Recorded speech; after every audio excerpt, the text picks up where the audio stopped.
हरे कृष्ण कृष्ण कृष्ण हरे हरे, हरे राम राम राम हरे हरे। घर एक मंदिर वृंदावन से प्रतिदिन की भांति हमारी ठाकुर जी के दर्शन के पश्चात मैं एक छोटा सा कथा के लेकर के आते हैं। तो हमारा ब्रज के जो रसिकाचार्य गौरांग महाप्रभु के परिकर के आज हम कल तक सुने थे।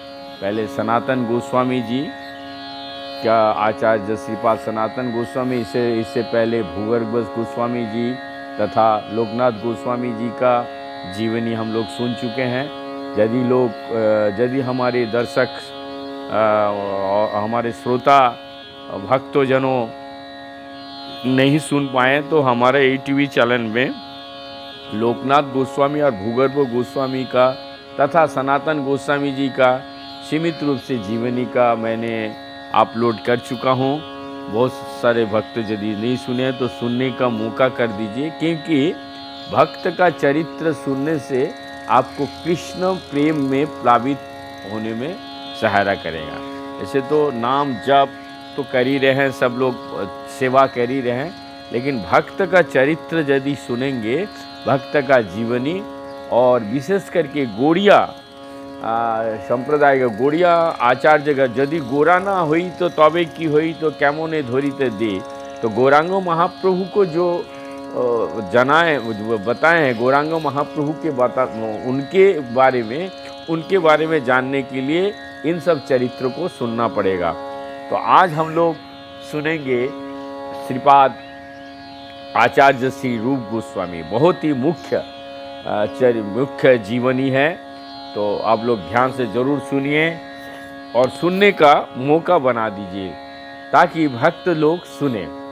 तो अधिक विलंब ना करते हैं, गुरु महाराज की चरणों में दंडवत कोटि कोटि दंडवत प्रणाम करते हुए परम गुरुदेव तथा गुरुवर्ग तथा हमारे चारों संप्रदाय के साधु संत महंत वैष्णव भक्तजन जो जहाँ पे जिस अवस्था में है इस धरती पर, मैं कोटि कोटि दंडवत प्रणाम करते हुए आचार्य श्रीपाद श्री रूप गोस्वामी जी का जीवन में श्रावण की अंधेरी रात है, बहुत देर से घनघोर वृष्टि हो रही है। अभी कुछ धीमी पड़ी है पर तूफानी हवा अभी भी साए साए करके चल रही है। कभी बादलों की गड़गड़ाहट दिशाओं के विकम्पित कर जाती है, कभी शमशान से खामोशी छा जाती है। राम के लिए ग्राम से हुसैन शाह की राजधानी गौड़ शहर जाने का पथ पिछल है। कहीं कहीं घुटने तक जल भी भरा है। जब बिजली कौंधती है तो किंखाओं से मंडित एक पलकी और उसे ले जा रही है बहाव को जोरदार जरीदार वर्दियों की एक झलक दिखा जाती है। पालकी के भीतर मखमली मसनद के सहारे मुंह में फंसी हुक्के की नल की दबाए चिंतित बैठी है हुसैन शाह के राजस्व मंत्री संतोष देव। बादशाह ने किसी जरूरी काम से उन्हें तलब किया है। हुक्के की गड़गड़ाहट के बीच अंबूरी तंबाकू की खुशबूदार धुआं उड़ाते हुए वो सोचते जा रहे हैं कि उनके असमय तलब किए जाने का क्या कारण हो सकता है। तूफान के कारण वृक्षों के गिर जाने से राजपथ अवरुद्ध हो गया, इसीलिए पालकी वाहक राजपथ छोड़ पालकी के उधर से ले जा रहे हैं जिधर एक धोबी की झोपड़ी है। झोपड़ी के भीतर से उनके पानी में छप छप करके चलने का शब्द सुनाई पड़ रहा है। उसे सुन धोबी कहता है धोबनी से, कौन है जो इस तूफानी रात में छप छप करता हुआ चले जा रहा है। उत्तर में धोबनी कहा, कौन होगा कोई कुत्ता या चोर या राजा के कोई गुलाम और किसी के सामत आई है जो ऐसे में बाहर निकलेगा। धोबनी का उक्ति संतोष देव के कर्णद्वार से होकर जा टकराए। उनके मर्मस्थल से हुक्के के निगली हुई उनके हाथ से छूट गए। मसनद का सहारा छोड़े हुए तन कर बैठ गए। सोते से जगा दिए गए ये उक्ति सोचने लगे, कुत्ता, चोर और राजा के गुलाम सब एक समान है। हाँ, ठीक ही है। बहुत ध्यान से सुनिएगा रूप गोस्वामी जी का किस तरीके से शुरू हो रहा है। बाद में उनका बताएंगे सारे जन्म, मैंने सनातन गोस्वामी का बताएं, सनातन गोस्वामी जी का साथ में बताएं, बाद में बताएंगे। ठीक ही वो सोच रहे हैं, हाँ ठीक ही तो है, बात एक निरक्षर स्त्री का कंठ की है, पर तथ्यपूर्ण है। गुलाम तो गुलाम राजा के हो या उसके किसी प्रजा का, पिंजड़ा तो पिंजड़ा सोने का हो या लोहे का। गुलाम और कुत्ते में भेद ही क्या है? गुलाम कुत्ते को ही तरह मालिक को मुंह निहारा सकता है और उसके सहारे पर नाचा करता है। चोर और गुलाम में भी क्या भेद है? चोर जिस तरह दूसरे की वस्तुएं चुरा कर बेच देता है और इसी प्रकार कमाए हुए धन का स्वयं भोग करता है, गुलाम भी उसी तरह दुर्लभ मनुष्य जीवन के जो प्रभु ने उसे अपने सेवा के लिए दिया है, दूसरे का हाथ बेच उससे कमाए धन का स्वयं भोगा करता है। दासत्व की जंजीर से मुक्ति पाने के लिए मैं सारा जीवन छटपटाता रहा हूं, पर जंजीर तोड़ फेंकने की बजाय उसे और पुष्ट होकर ही करते रहता हूं। विषय, वैभव, मान, सम्मान जितना कुछ अर्जित किया है, उससे इस सोने का जंजीर पर पॉलिश ही तो फिर है, और क्या है? ये ढीली कब हुई है? बस अब होली बादशाह की गुलामी। ये सोचते सोचते अब नहीं चाहिए मुझे आत्मा की आंखों की झुलसा देने वाले विषय, वैभव, चकाचौंध। ये कोई साधारण स्त्री का कंठ नहीं है जिसके स्वर की गूंज ने मेरे हृदय को एक अपूर्व आलोड़न की सृष्टि की है। ये साक्षात जोग माया की पुकार है। मुझे आप मंत्री पद का त्याग कर अप्रमित मान, सम्मान, विषय, संपत्ति, स्वजन, परिजन सब कुछ को तिलांजलि देकर उस पद के पथिक बनना है जिससे श्री कृष्ण और उनके प्रेम का सेवा प्राप्ति करे। उनका जन्म वंश परंपरा ऐसे है। संतोष देव कौन थे? इनका पूर्व पुरुष दक्षिण भारत की वैदिक श्रेणी के ब्राह्मण थे। कर्नाट देश के किसी अंचल में एक राज्य था। परवर्ती काल में उनका वंशज श्री पद्मनाभ गंगा तीर पर वास करने के उद्देश्य से नौहाटी चले गए। उनके पुत्र मुकुंद देव गौड़ के बादशाह के एक उच्च कर्मचारी थे, जो गौड़ देश की राजधानी गौड़ शहर के निकट रामकेली में रहते थे। मुकुंद देव के पुत्र श्री कुमार देव पूर्व बंग का वाकला चंद्रद्वीप में जाकर रहने लगे थे। उनके कई पुत्र थे, जिनमें अमर, संतोष और वल्लभ मुख्य थे। उनके अकाल मृत्यु के पश्चात तीनों को पालन पोषण का भार मुकुंद देव पर आ पड़ा। बहुत ध्यान से सुनिएगा। उनकी शिक्षा मुकुंद देव उन्हें रामकेली ले गए। उनकी शिक्षा की उत्तम व्यवस्था की। रामकेली में रामचंद्र वाणी विलास को व्याकरण पढ़ाने के लिए नियुक्त किया। व्याकरण का पाठ समाप्त होने पर उन्होंने नवद्वीप भेज दिया। वहाँ तीनों भाइयों ने सर्वभौम भट्टाचार्य और उनके छोटे भाई विद्यावाचस्पति से एक की न्याय आदि शास्त्रों का अध्ययन किया।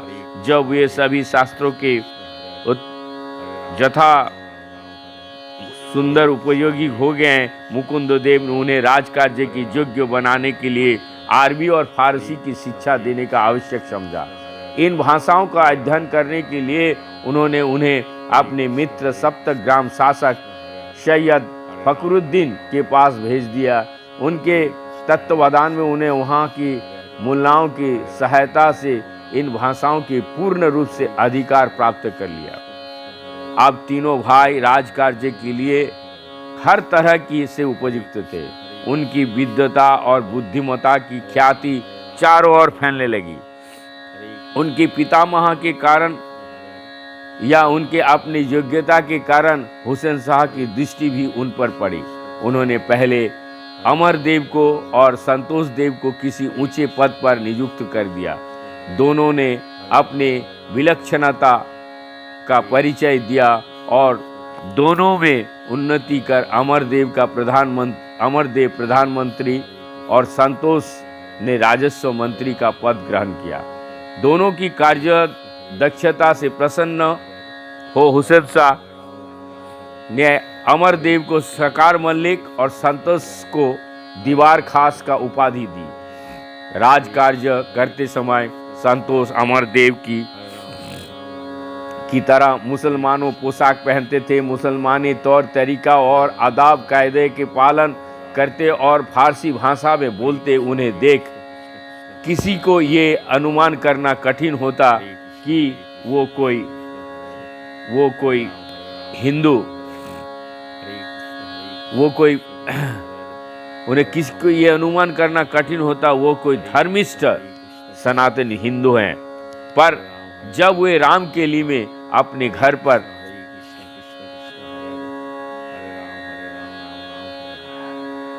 रामकेली पर अपने घर पर बैठते,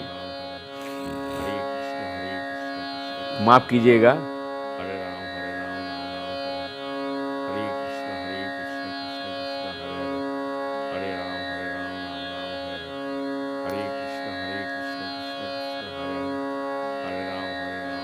उन्हें देख किसी का अनुमान नहीं लगा सकता धर्मिष्ठ है।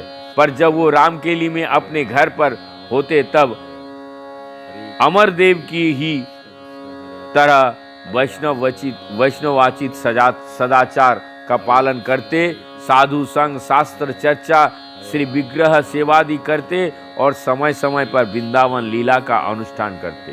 वृंदावन लीला से संबोधित उनके द्वारा बनवाए श्याम कुंड, राधा कुंड, ललिता कुंड, विशाखा कुंड आदि सरोवर वहाँ आज भी वर्तमान है। इसीलिए रामकेली का एक नाम कृष्ण केली भी है। विषय और विधर्म राजा की सेवा करते हुए संतोष देव का इस प्रकार का निरंतर नियमित रूप से सेवा, पूजा, अर्चना और ध्यान आदि में लगे रहना दुष्कर था। फिर भी वो यथासंभव अपने आत्मा को उसका स्वाभाविक आहार देने के लिए चेष्टा करते थे। इसमें जब बाधा पड़ती तो बेचैन हो उठते। राजा और माया दासत्व के बेड़ियां काट फेंकने के लिए, पर माया की बेड़ियां से छुटकारा पाना मनुष्य को अपने बस की बात ही नहीं है। प्रभु ने स्वयं ही कहा है कि इनसे छुटकारा पाने के लिए मेरा शरणापन्न होना आवश्यक है। दैवी ही सा गुणामयी मामा माया दुरत्तया मामेव ये प्रपद्यन्ते माया में तम तरन्ति ते, गीता का श्लोक है। इसीलिए उन्होंने श्री चैतन्य महाप्रभु की शरण ली। उन्होंने और उनके अग्रज अमरदेव ने उन्हें पत्र लिखकर कातर भाव से माया के बारे में माया के हाथ से उद्धार की प्रार्थना की। महाप्रभु ने महाप्रभु की उत्तर की प्रतीक्षा करने के आदेश दिया। कुछ दिन बाद वे स्वयं आए रामकेली दोनों से मिलने और उन्हें वहां आश्वासन देकर चले गए कि उनका उद्धार शीघ्र ही होगा। उन्होंने अपना कृपा भाजन बनाने के प्रमाण स्वरूप अपने और से नाम दे दिए सनातन और रूप। वल्लभ का नाम रख गया अनुपम। संतोष देव अब ना रहे। रूप गोस्वामी के रूप में उनका नया जन्म हुआ और वैष्णव समाज में वो इसी नाम से पुकारा जाने लगा। महाप्रभु के चले जाने का पश्चात उन्होंने पुरस्चरण किया जिससे चैतन्य शरण की शीघ्र प्राप्ति हो, पर उनकी प्रतीक्षा की घड़ी अभी भी बीती नहीं थी। प्रतीक्षा करते करते वो धैर्य खो चुके थे।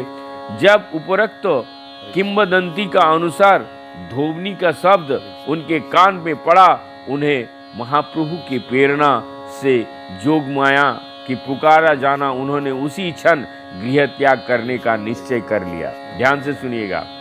बादशाह से मिलकर और उनकी समस्या को समाधान कर वो जब घर लौटे, तब भी धोबनी का शब्द उनके कान में गूंज रहे थे। सनातन गोस्वामी से उन्होंने जाते ही कहा, मेरे लिए महाप्रभु की पुकार पड़ा चुकी है, अब मैं और विलंब ना करूंगा। मुझे संसार त्याग सदा के लिए उनकी शरण में जाने की अनुमति प्रदान करे।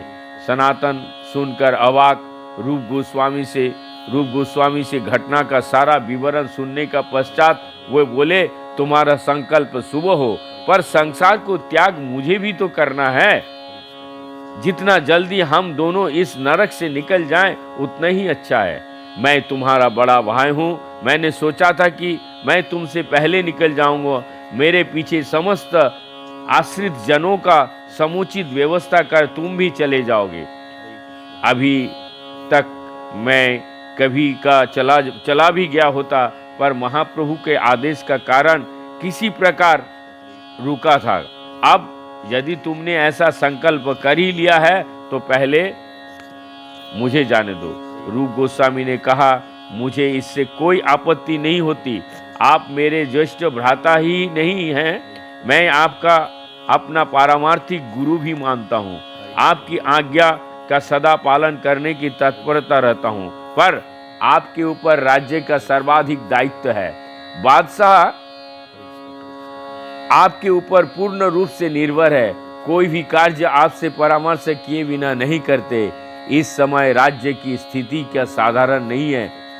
उड़ीसा की विवाद चल रहा है, किसी समय युद्ध छिड़ सकता है। इस समय यदि हम दोनों ही इस्तीफा देकर चले जाएं तो बादशाह को शंका हो सकती है कि हमने उड़ीसा के हिंदू राजा के साथ मिलकर जानबूझकर उन्हें संकट में डालने का षड्यंत्र किया है। तब वे हमारे और हमारे परिवार के लोगों पर अत्याचार कर सकते हैं और हमारे संसार त्याग करने का योजना खटाई भी पड़ सकती है। इसीलिए यह अच्छा होगा कि मैं अकेला इस्तीफा देकर जाऊं। आप अवसर देखकर किसी समय पीछे आ जाइए। रही परिवार और आश्रित जनों का भरण पोषण व्यवस्था की बात, तो उसके आप बिल्कुल चिंता ना करें, मैं जाने के पूर्व सब व्यवस्था कर जाऊंगा। सनातन गोस्वामी को सहमत होना पड़ा। दोनों ने मिलकर सारी योजना बना ली। उसके अनुसार रूप गोस्वामी ने इस्तीफा दे दिया। आश्रित जनों में से कुछ चंद्रदीप और कुछ को फतेहाबाद भेज दिया गया। स्वयं अपनी अपरिमित धन संपत्ति लेकर नौका द्वारा फतेहाबाद चले गए। उसे अपने आश्रित जनों और ब्राह्मण वैष्णव में बांटकर उसका 1/4 आवश्यकता पड़ने पर राजदंड आदि के लिए विश्वस्त लोगों के पास और 10,000 रुपया का एक बनिक के पास जमा कर दिया। ये चैतन्य चरितामृत में उल्लेख है। इस समय एक आदमी को भेजा नीलाचल चैतन्य महाप्रभु को पता करने के लिए। उसने लौटकर समाचार दिया कि प्रभु झारखंड के पथ में वृंदावन के लिए चल दिए हैं। उसी समय उन्होंने भी झारखंड के रास्ते में अपना वृंदावन यात्रा आरंभ कर दिए। साथ हो लिए उनके छोटे भाई अनुपम वल्लभ। इसके बाद हम लोग कल सुनेंगे इसका आगे का। सभी लोग एक बार जोर से बोलिए, हरे कृष्ण कृष्ण कृष्ण हरे हरे, हरे राम राम राम हरे हरे।